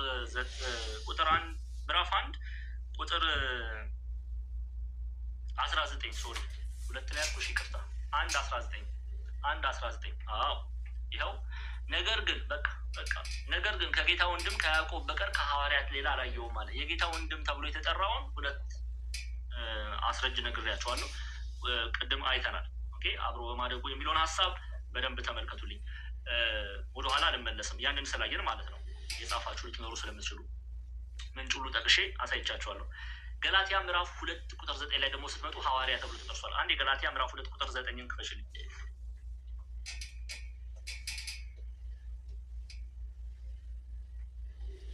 2:9 ላይ ደግሞ 2:9 ገላትያ ምዕራፍ 2 ቁጥር 9 እሺ ደግሞ የተሰጠኝን ትንሽ በቃ ደግሞ የተሰጠኝን ጸጋ አውቀው አዕማድ ዋና ማለት ነው አውቀው አዕማድ መስለው የሚታዩ ያዕቆብና ኬፋ ዮሐንስን እኛ ወደ አሕዛብ እነርሱ ወደ ተገረዙት ይሄዱ ዘንድ ለእኔና ለበርናባስ ቀኝ እጃቸውን ሰጡን ይላል። ትንሽ ከፍ ወደ ላይ ትንሽ ከፍ። አዎ ደግሞ የተሰጠን ጸጋ አውቀው አዕማድ መስለው ዋና መስለው የሚታዩ ያዕቆብ፣ ኬፋ፣ ዮሐንስ እኛ ወደ አሕዛብ እነርሱም ወደ ተገረዙት ይሄዱ ዘንድ ለእኔና ለበርናባስ ቀኝ እጃቸውን ሰጡ። በኢየሩሳሌም ያለችው ቤተክርስቲያን ላይ ዋና እንደነበረ መሪ እንደነበረ አይተናል። መልእክቱ ነው። አሁን ያዕቆብ መልእክትን ክፈች አንዴ ወደ መልእክቱ ላይ እንሂድ። ያዕቆብ መልእክት ምዕራፍ 1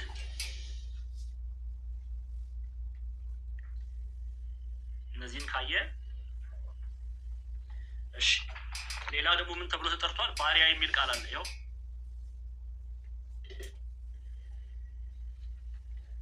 የእግዚአብሔር የጌታ ኢየሱስ ክርስቶስ ባሪያ ያዕቆብ ለተበተሉት ለ12 ወገኖች ሰላም ለእናንተ ይሆናል። ባሪያ መባሉ ደግሞ አገልጋይ ተብሎ ይተረጎማል።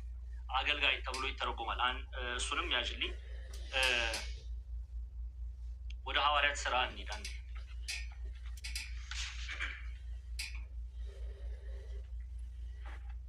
እሺ ሐዋርያት ሥራ ላይ ደግሞ ምን ተብሎ ተጠርቷል? አንዴ የተጠራበትን እያንዳንዱን ማየት ስላለብን ነው።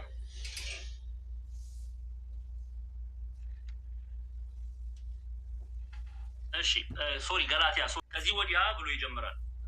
ገላትያ ምዕራፍ 1 ቁጥር 18 ገላትያ ምዕራፍ 1 ቁጥር 18 ከዚህ ወዲያ ከ3 ዓመት በኋላ ኬፋን ልጠይቅ ወደ ኢየሩሳሌም የሚለውን ማለት ነው።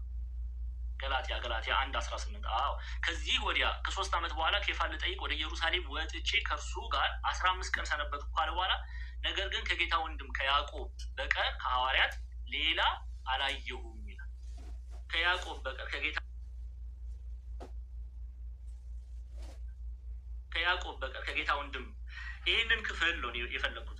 ለምን ሐዋርያ ተባለ? ኦኬ ለምን ሐዋርያ ተባለ? እንግዲህ ኢትዮጵያውያን ሊቃውንት ይህን ክፍል ሐዋርያ መባሉን ይላሉ። አንደኛ ሐዋርያ መባሉ መንፈስ ቅዱስ በወረደበት ዕለት እናየዋለን። በደንብ ያዙልኝ። መንፈስ ቅዱስ በወረደበት ዕለት ያገኘው ስልጣን እንጂ ጌታ በሚያስተምርበት ጊዜ ከተመረጡት 12 ሐዋርያት መካከል አንዱ ስለሆነ አይደለም ብሎ ያስቀምጣሉ። ኦኬ ከ12ቱ ሐዋርያት መካከል አንዱ ስለሆነ አይደለም። ኦኬ ጌታ መንፈስ ቅዱስ ሐዋርያት በተቀበሉበት ጊዜ እናየዋለን። ሐዋርያት ሥራ ምዕራፍ 2 ማለት ነው። ሐዋርያት ሥራ ምዕራፍ 2 ሐዋርያ መባሉ ወንድምነቱ ከጌታ ጋር በማደጉ አንደኛ ወንድም ተብሏል። ሁለተኛ ሐዋርያ መባሉ መንፈስ ቅዱስ በወረደበት ዕለት ያገኘው ስልጣን እንጂ ጌታ በሚያስተምርበት ጊዜ ከተመረጡት 12ቱ ሐዋርያት መካከል አንዱ ስለሆነ አይደለም። እስቲ ሐዋርያት ሥራ ምዕራፍ 2 ክፈችልኝ። ሐዋርያት ሥራ ምዕራፍ 2 መንፈስ ቅዱስ ጰራቅሊጦስ በወረደበት ጊዜ ላይ ያለውን ሐዋርያት ሥራ ምዕራፍ 2 እሺ በዓለ 50 የቤተክርስቲያን ልደት ይለዋል ቅዱስ ዮሐንስ አፈወርቅ። በዓለ 50 የተባለው ቀን በደረሰ ጊዜ ሁሉም በአንድ ልብ ሆነው አብረው ሳሉ ይላል። እሺ ከፍ ድንገት እንደሚነጥቅ ቅድም ሁሉም አብረው የሚሉት እነማን ናቸው?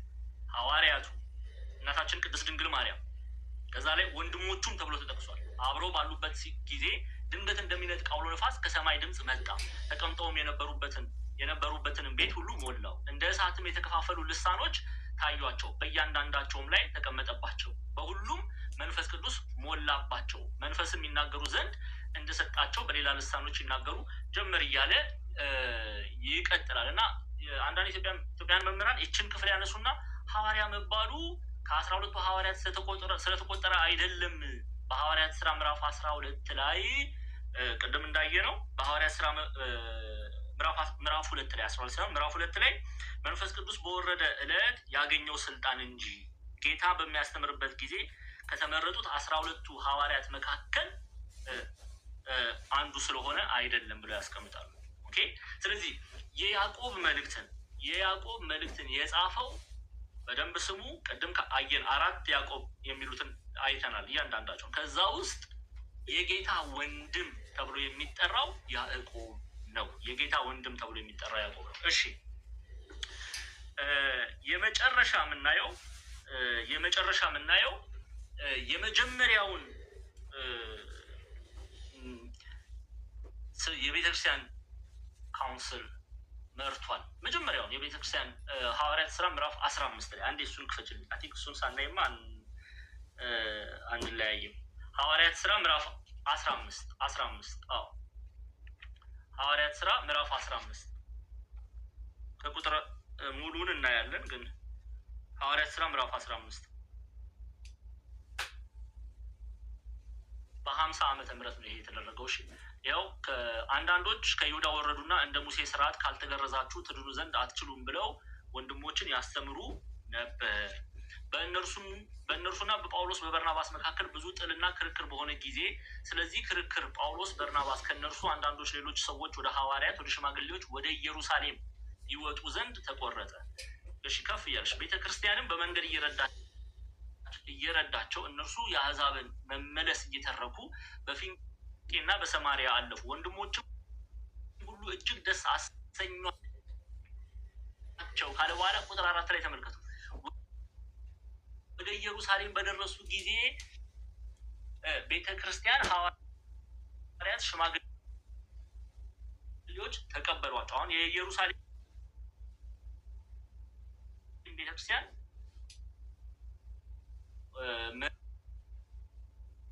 መሪ የጌታ ወንድም ያዕቆብ ብሎ ብያቸዋለሁ። አሁን ምን እንደሚደረግ ስሙ።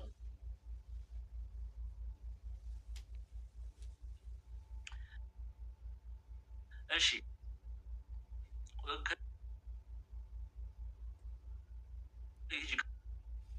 ከፍ በይ ከፍ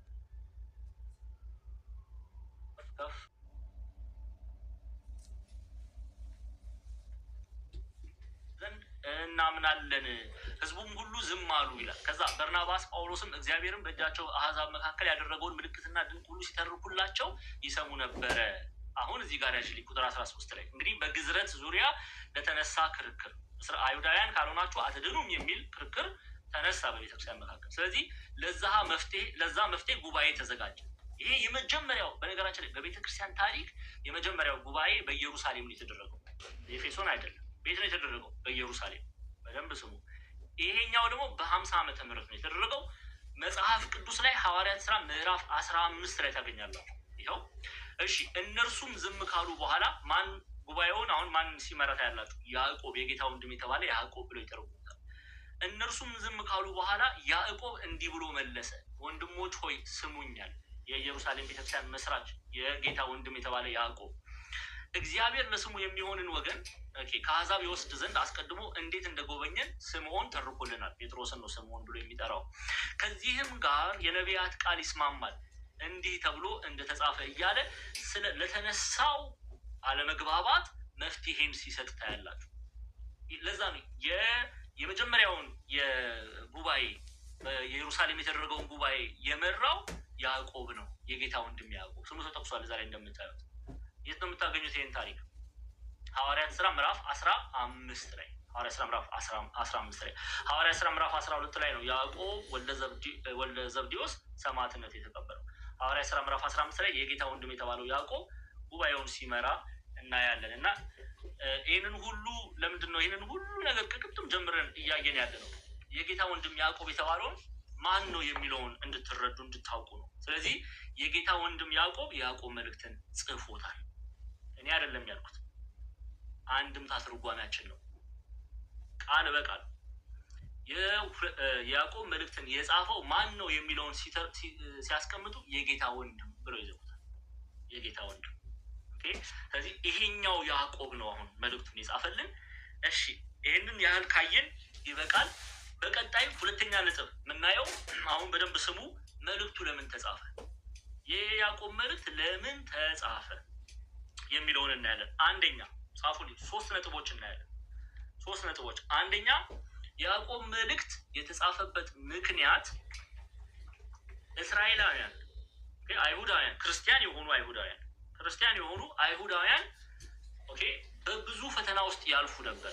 ብዙ ተግዳሮቶች ካላውያን ነገስታት ከአሕዛብ መካከል ብዙ ተግዳሮት ይደርስባቸው ነበር። እጅ ይጫንባቸው ነበር በክርስቶስ ኢየሱስ በማመናቸው ምክንያት። በደንብ ስሙ።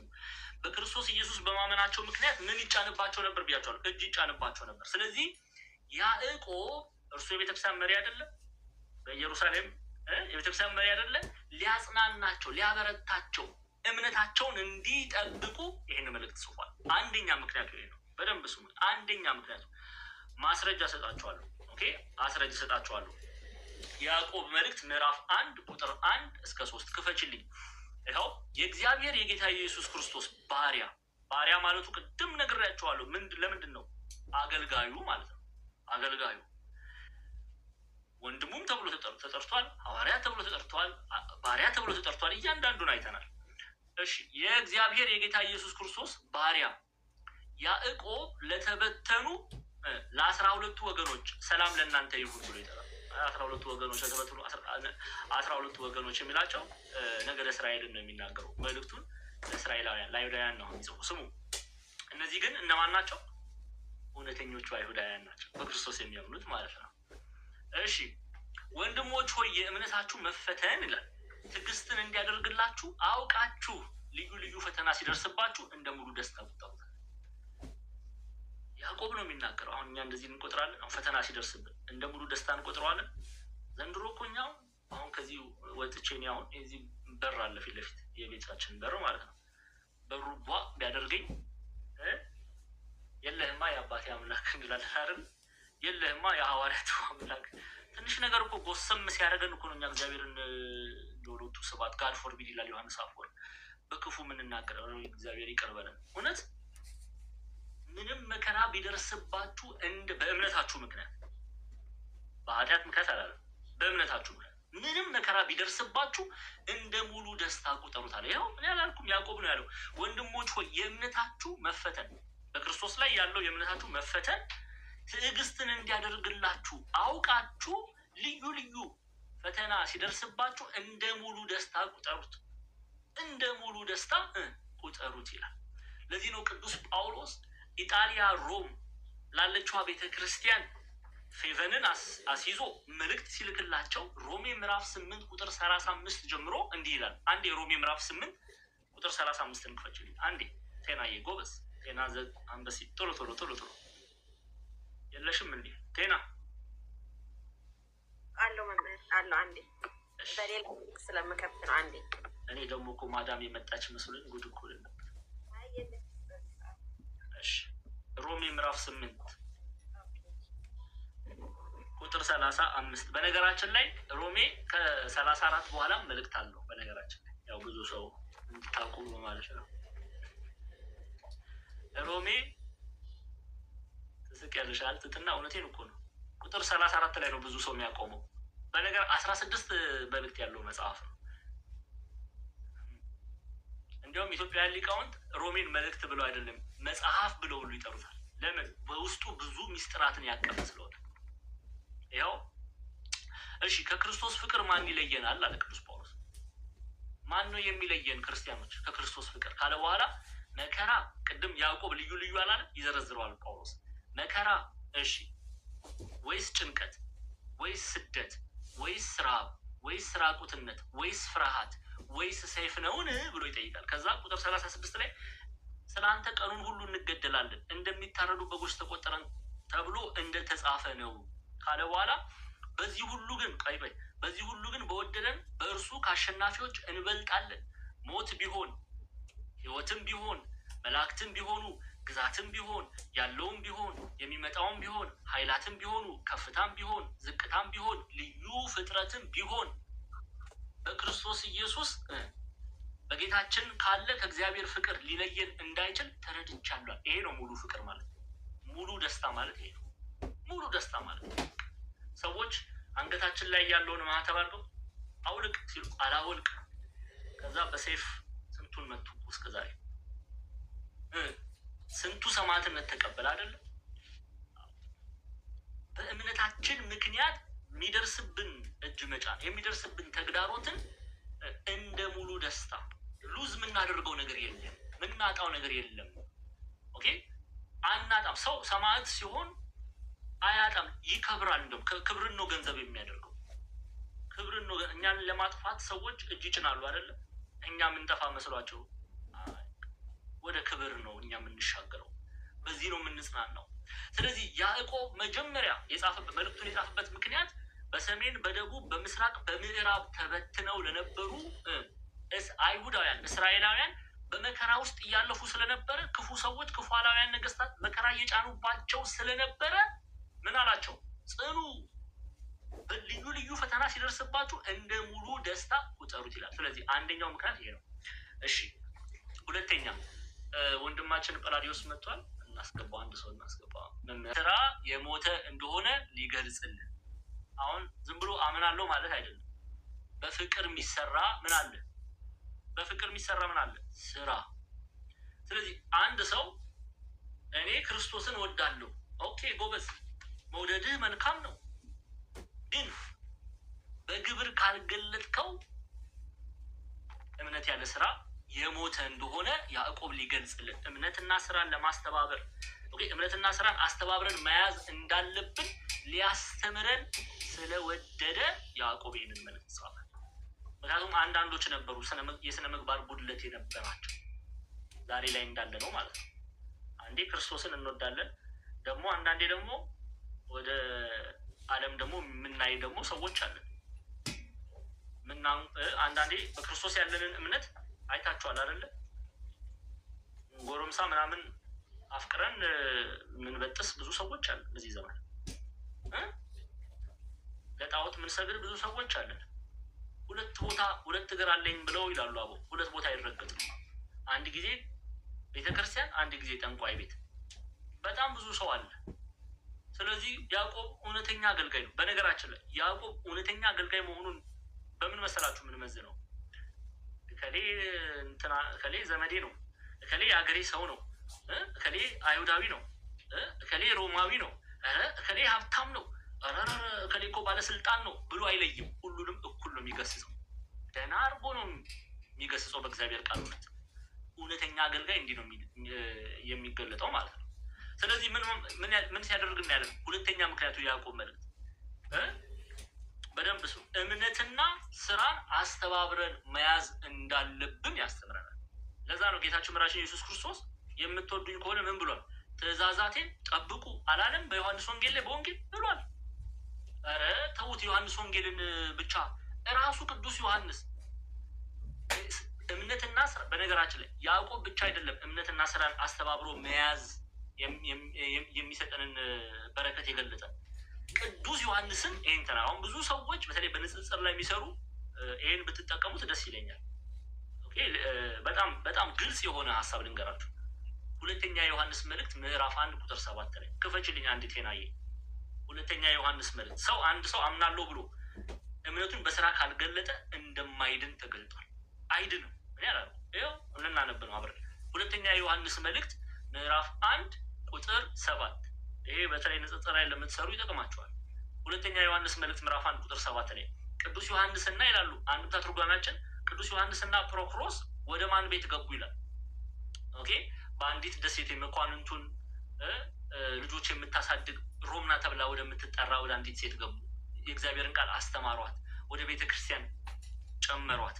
ከዛ በኋላ ቅዱስ ዮሐንስ መልእክት ይጽፍላታል። ምን ብሎ? ስሙ ይኸው ብዙ ሐሰቶች ወደ ዓለም ገብተዋልና እነርሱ ኢየሱስ ክርስቶስ በስጋ እንደመጣ የማያምኑ ናቸው ካለ በኋላ ይህ ሐሳቹና የክርስቶስ ተቃዋሚ ነው ብሎ ቁጥር 8 ላይ ሙሉ ደሞዝ እንድትቀበሉ እንጂ የሰራችሁትን እንዳታጠፉ ለራሳችሁ ተጠንቀቁ።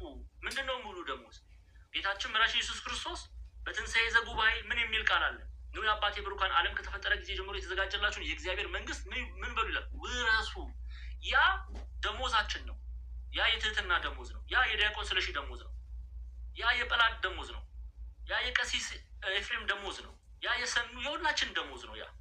ያንን ደሞዝ ማን ነው የሚከፍለን? ኢየሱስ ክርስቶስ። ምን ካደረግን? በክርስቶስ ትምህርት ከተጠበቅን። ስለዚህ ምን አለ? ምን እያለ ይነግራታል ቅዱስ ዮሐንስ ለእርሷና ለልጆቿ?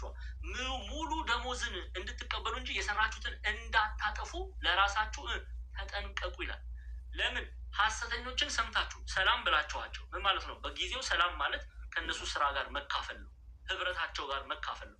ከሐሰተኞች ጋር ህብረት አድርጋችሁ ከሐሰተኞች ጋር ትምህርታቸውን ተቀብላችሁ ትምህርታቸውን ገንዘብ አድርጋችሁ ኢየሱስ ክርስቶስ በስጋ እንደመጣ የማታምኑ ከሆነ ለሐሰተኞች የሚነገረው ቃል አላውቃችሁም የሚለው በማቴዎስ ወንጌል ምዕራፍ 7 ላይ ጌታ የተናገረው ያንን ሂዱ ወደ አባታችሁ ወደ ተዘጋጀላችሁ ወደዛ ጥርስ ማፋጨት ወዳለበት ወደ ጨለማ ከእግዚአብሔር መለየት ማለት ነው። ያንን ገንዘብ ታደርጋላችሁ እያለ ነው ቅዱስ ዮሐንስ የሚያስጠነቅቀው። ስለዚህ ቅዱስ ያዕቆብም ቅዱስ ዮሐንስም ምን እያሉን ነው? እምነትና ስራ አስተባብራችሁ ያዙ። አንዳንድ ሰው እንዲያው የኢትዮጵያ ኦርቶዶክስ ተዋሕዶ ቤተክርስቲያን ብቻ እንደዚህ ብላ የምትናገር ይመስላል። ሐዋርያዊት አይደለች? የዮሐንስን ቃል አክብራ፣ የያዕቆብን ቃል አክብራ፣ የጳውሎስን ቃል አክብራ እምነትና ስራን ገንዘብ አድርጉ። ስለዚህ ያዕቆብ ብቻ አይደለም ዮሐንስ ሙሉ መልእክት አዘጋጅተዋል እምነትና ስራን ገንዘብ ስለማድረግ ማለት ነው። ስለዚህ ሁለተኛ ዮሐንስ መልእክትም አንዱ የተጻፈበት ምክንያት ይሄ ነው። ያዕቆብ መልእክትም የተጻፈበት ምክንያት ሁለተኛው የተጻፈበት ምክንያት እምነትና ስራን ገንዘብ ማድረግ እንደሚያስፈልግ፣ ሁለቱን አስተባብረን መያዝ እንዳለብን፣ በፍቅር የሚሰራ ስራ እንዳለ እንድናውቅ መልእክቱ ተጽፏል። ሶስተኛ ያዕቆብ መልእክት የስነ ምግባር ትምህርት ነው። እንደ የቆሮንቶስ መልእክት የስነ ምግባር ትምህርት ነው። በቤተ ክርስቲያን ውስጥ በአግባብ የማይሄዱ ይገሰጻሉ። ምንም ማድረግ አይቻልም፣ ይገሰጻሉ። ጳውሎስ ገስጿል፣ ያዕቆብም ይገስጻል፣ ዮሐንስም ይገስጻል። የስነ ምግባር ትምህርት ለምሳሌ ያዕቆብ ምዕራፍ 3 ቁጥር 13 ክፈች ነው ቴና ጎበዝ። ያዕቆብ ምዕራፍ 3 ቁጥር 13 ከዛ ሃይላይት አድርግልኝ።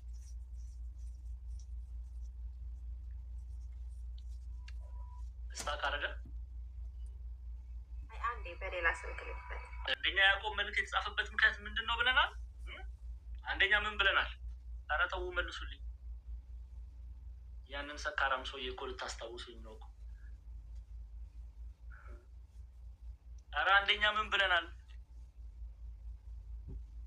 በቃ ተውት። እሺ ይኸው ከእናንተ ጥበበኛ አስተዋይ ማን ነው? በመልካም አኗኗሩ ስራውን በጥበብ የዋህነትን ያሳይ ይላል። መልካም አኗኗር በዕለት ዕለት ህይወታችን በዕለት ዕለት ኑሯችን ክርስቶስን መስለን መልካም በተባለው በእግዚአብሔር ቃል እውነት እየተመላለስን እንድንኖር ያዕቆብ ይመክረናል። አንደኛ ኦኬ። ሶስተኛው ነጥብ ማለት ነው ሌላ ማስረጃ ለመግለጽ እዛው ምዕራፍ 5 የመጨረሻው ምዕራፍ 5 ቁጥር 19ን ክፈችልኝ። 19 እና 20 ምዕራፍ 5 19 ቁጥር 19 እና 20 ተመልከቱ። ያው ወንድሞች ሆይ ከእናንተ ማንም በእውነት ቢስት አንዱም ቢመልሰው ኃጢአተኛን ከተሳሳተበት መንገድ የሚመልሰው ነፍሱን ከሞት እንዲያድን የኃጢአትንም ብዛት እንዲሸፍን ይወቅ ይላል። ስለዚህ ከክፉ ከተባለ ኃጢአት መመለስ፣ ወደ ጽድቅ መመለስ፣ ወደ ክርስቶስ መመለስ፣ ከጨለማ ወደ ብርሃን መመለስ እንዳለብን ሊገልጸልን ሊያስተምረን ያዕቆብ መልእክት ተጽፏል። ስለዚህ እነዚህ 3 ነጥቦች እንድትይዙልኝ፣ አንደኛ በእምነት መጽናት፣ አንደኛ በእምነት መጽናት፣ ሁለተኛ እምነትና ስራን አስተባብረን መያዝ፣ ሶስተኛ በስነ ምግባር እግዚአብሔር በሚወደው መንገድ ዕለት ዕለት መመላለስ እንዳለብን የያዕቆብ መልእክት ተጽፏል። ስለዚህ ለምን ተጻፈ፣ ማን ጻፈው የሚለውን አይተናል። ለምን ተጻፈ የሚለውን አይተናል። መቼ ተጻፈ የሚለውን ደግሞ እንመለከታለን ማለት ነው። እሺ መቼ ተጻፈ? እንግዲህ ይሄ ያዕቆብ መልእክት በብዙ ሊቃውንት ዘንድ የሚታመነው ከ44 እስከ 50 ዓመተ ምህረት የተጻፈ እንደሆነ ይነገራል። ከ44 እስከ 50 44 እስከ 50 ተጽፏል ተብሎ ይታመናል። በዚህ አጋጣሚ እንድትይዙልኝ ከ44 እስከ 50 ዓመተ ምህረት ኢትዮጵያውያን መምህራን ግብፃውያን መተርጉማንም በዚሁ ሀሳብ ነው የሚስማሙት። 44 እስከ 50 ለምትጽፉ ሰዎች 44 እስከ 50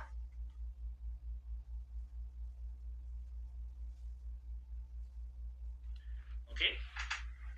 አንዳንዶች እስከ 61 ዓመተ ምህረት ይወስዳሉ ኢትዮጵያውያን ሊቃውንት፣ አንዳንድ 44 እስከ 50።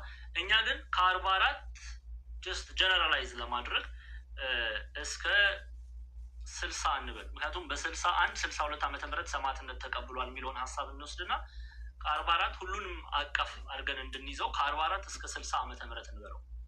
ኢትዮጵያውያን ሊቃውንት ከ44 እስከ 50 የሚለውን ይናገራሉ። አንዳንዶች እስከ 60 ይገፉታል። ግን እኛ የቤተክርስቲያን ልጆች እንደመሆናችን ያንን እንይዛለን። አንዳንድ ግብፃውያን መምህራንም አሁን ለምሳሌ ፓትሪስቲክ ኮሜንታሪው ላይ ፋዘር ቴዎድሮስ ማላቲ እስከ 60 ኤዲ የሚለውን ያነሳል እና 60 ወይ 61 የሚለውን ሀሳብ ያነሳል። እስከ 60 ብለን እኛ እንይዘዋለን። ኦኬ እስከ 60 እሱ ችግር የለውም፣ የዓመተ ምህረቱ ችግር የለውም።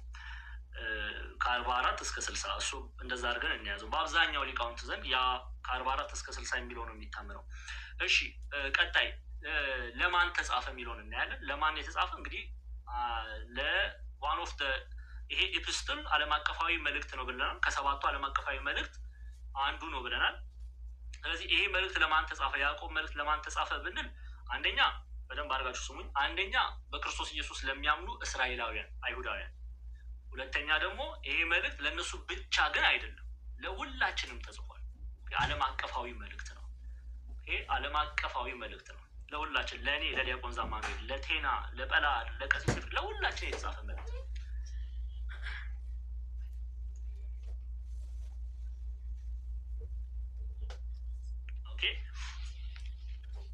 ስለዚህ ለእስራኤላውያን ብቻ የተጻፈ መልእክት አይደለም፣ ለሁላችን የተጻፈ መልእክት ነው።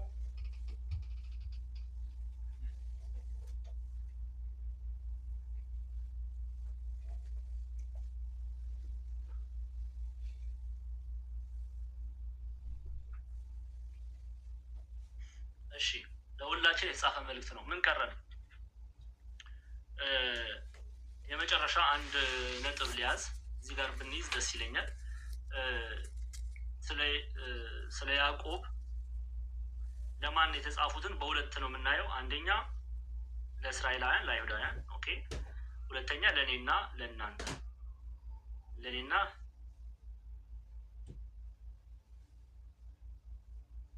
ሶ 62 ያዕቆብ ሰማዕትነት የተቀበለው መቼ ነው የሚለውን እሱን እናንሳ። በ62 ዓመተ ምህረት አይ ቲንክ የሚገርማችሁ ነገር ግብፃውያን መተርጉማንም ኢትዮጵያውያን ሊቃውንትም ይሄንን ሀሳብ ይስማማሉ። 62 የሚለውን በኢየሩሳሌም ሰማዕትነት ተቀብሏል። በ62 ዓመተ ምህረት በ62 ዓመተ ምህረት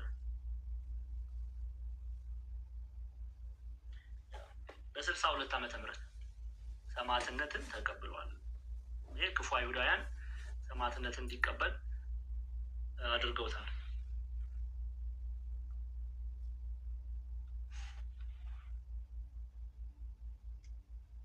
እሺ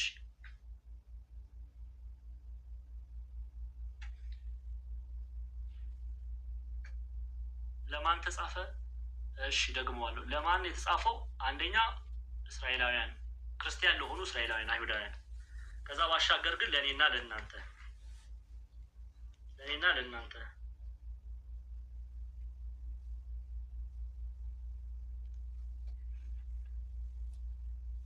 የት ተጻፈ? የት ተጻፈ? የት የተጻፈው? እንግዲህ ያዕቆብ በኢየሩሳሌም ቤተክርስቲያን ዋና ሆኖ ቆይቷል። ሰማዕትነትም የተቀበለው በኢየሩሳሌም ነው ይሉና አበው በ50 ዓመተ ምህረት ቅድም እንዳለው ኢትዮጵያውያን ሊቃውንት መለየት አለብን። እሺ በ50 ዓመተ ምህረት በኢየሩሳሌም ተናግሬያለሁ አይደል? አልተናገርኩም?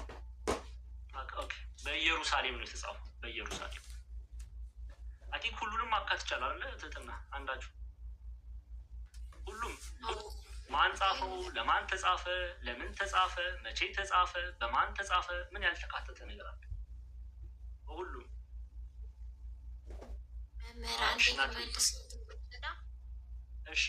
እሺ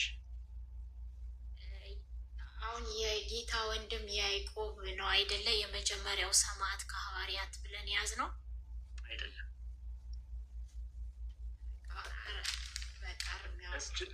ችግር የለም። አይ የዮሐንስ ወንድም የመጀመሪያ ሰማዕት ከ12 አዲግ እዛ ሰዓት ላይ በጣም ብዙ ሰዓት ወስጄ እኮ በደንብ አብራርቻለሁ። አልሰማሽም መሰለኝ። ሁለቱ አንድ ላይ ስለተጋጨብኝ ነው በስተመጨረሻ። ችግር የለም ብለን ስላለፍ ነው። አሁንም አይ ችግር የለም። የዘብዲዮስ ልጅ ያዕቆብ፣ ዘብዲዮስ አባታቸው ነው። ማቴዎስ ወንጌል ምዕራፍ 4 ላይ ጌታችን መድኃኒታችን ኢየሱስ ክርስቶስ በመጀመሪያ ከጠራቸው መካከል ለምሳሌ ዮሐንስና የዮሐንስ ጌታችን መድኃኒታችን ኢየሱስ ክርስቶስ እነሆ እናትህ ብሎ ወንጌላዊ ዮሐንስ የሚባለውን እርሱንና ወንድሙን ያዕቆብን ያዕቆብን እነሱ አባታቸው ዘብዲዮስ ይባላል። ለዛ ነው ኢትዮጵያ ሊቃውንት ወልደ ዘብዲዮስ ይሏቸዋል። ሲባል ሰምተሽ አታውቂም? አበው ወልደ ዘብዲዮስ ሲሉ ዮሐንስን የዘብዲዮስ ልጅ ማለት ነው። ወልደ ዘብዲዮስ ማለት የዘብዲዮስ ልጅ ማለት ነው። እና ወንድም አለው ዮሐንስ ይባላል። አንቺ የምትወጂው እኔ የምወደው እመቤታችን እነሆ እናትህ ብሎ ጌታ የሰጠው ማለት ነው። ወንድሙ ዮሐንስ ይባላል። ወንድሙ ደግሞ የዮሐንስ ወንድም ደግሞ ማን ይባላል? ያዕቆብ ይባላል። ማን ነው የሚባለው?